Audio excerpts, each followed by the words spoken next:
everybody, welcome to another video by Liminal Spaces. So today we are talking about another story out of Ray Bradbury's Dark Carnival. I decided to jump to this one for today. Chris won't be making videos this week, so I'm going to try to make extra video or two just so that we have content coming up, of course. But this story is called The Emissary, and I really enjoyed this story specifically. It was written for Dark Carnival. It was not published in any way before this book came out, and I think that makes it kind of special in and of itself. It was rewritten for October Country, and this is the first time I believe we can say it was truly rewritten. It is the same story, but Ray Bradbury, and it's kind of going to be a theme for this video specifically about this story. Ray Bradbury can do the most mundane things in the most amazing ways. Like his prose, I feel like they're almost untouchable. It's incredible. This story is incredible, and it's a very basic, almost silly ghost story.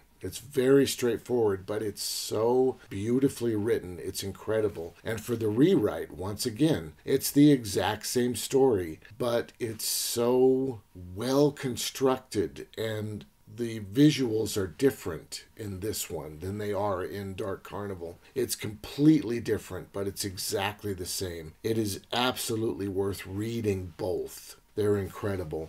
This story has kind of a funny side note attached to it, which I really like. So this story was plagiarized in a comic book. It was a very thinly veiled ripoff. Instead of the boy being a sick boy in bed, it's actually a blind girl in a wheelchair. And it's called What the Dog Dragged In instead of The Emissary. The comic book was Vault of Horror by EC Comics, and it was written by EC's editor, Al Fieldstein, and the artwork was by Jack Kamen. So that's just kind of an interesting attachment to this story, that you can go buy a comic book that's just a ripoff, and it was published in December of 1951. So then, in April and May of 1952, in another comic called Weird Fantasy, which is published by the same company, EC Comics, there was a story called Home to Stay, which ripped off Kaleidoscope and Rocket Man from the Illustrated Man. So then, famously, Ray Bradbury wrote a letter to this comic company and said, "It looks like you forgot to pay me. I know that payments can get lost in a very busy office, so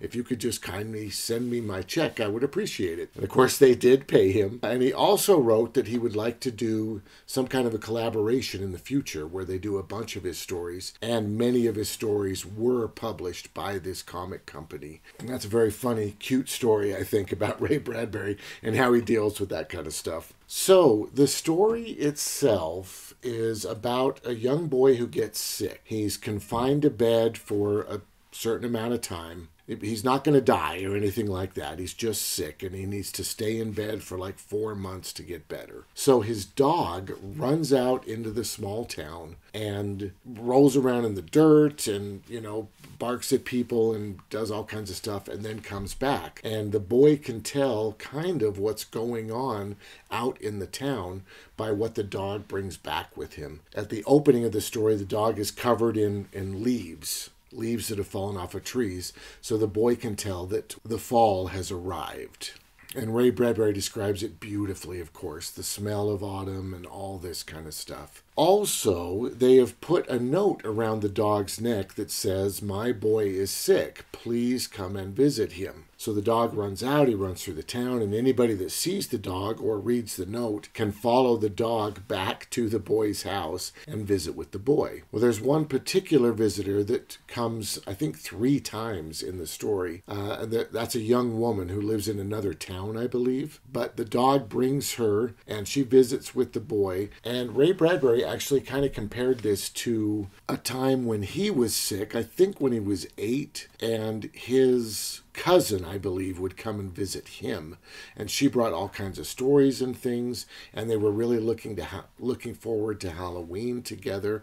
They decorated the house and all kinds of stuff. So this is kind of a true story, this part of it, and I think that that's what makes it so beautiful. The way it's written and how important it is to Ray Bradbury, I think, is really the key to this thing. And then it's got this kind of silly ending, which I really love. I gotta say, I really love the ending, but it is kind of silly. So it turns out that this woman ends up getting killed, so she can't visit anymore. And the little boy asks his mother why dead people just are willing to lay under the dirt forever and not move. Don't they ever get bored? Don't they want to get up and walk around? And of course his mom is like, don't talk about such things, you know. So she shuts it down really quickly. But I really appreciated, honestly, it's kind of a jab at God. The idea that God kind of mistreats people on earth and there should be a better way. And I really appreciated that sentiment. And I know, of course, in the story it's coming from a young child, but it really kind of stuck out to me. It's interesting and kind of dark. I appreciated it. But then his dog goes out and doesn't come back. The dog is gone for like 3 days. And of course, the boy is destroyed, crying all the time, doesn't know what's happening in the town, misses his dog. Halloween goes by, the boy doesn't even care. But then one night, late at night, the boy's all alone because the parents have gone out to see a movie. And he suddenly hears his dog. And he can hear the dog getting closer and closer.